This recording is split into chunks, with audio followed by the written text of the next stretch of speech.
Anybody want to guess what's happening here? What's happening with the ice on Timber Lake is it's springtime, almost summer.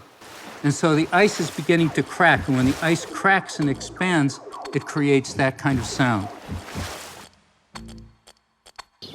When I first began recording wild soundscapes 45 years ago, I had no idea that ants, insect larvae, sea anemones, and viruses created a sound signature. But they do. And so does every wild habitat on the planet.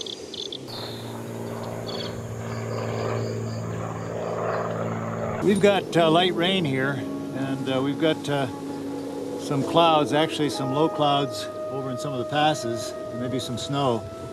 But it's very squally over here.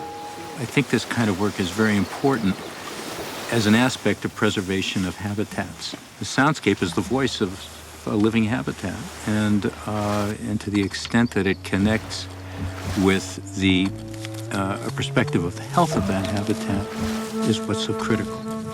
For if we listen, our ears tell us that the whisper of every leaf and creature speaks to the very sources of our lives.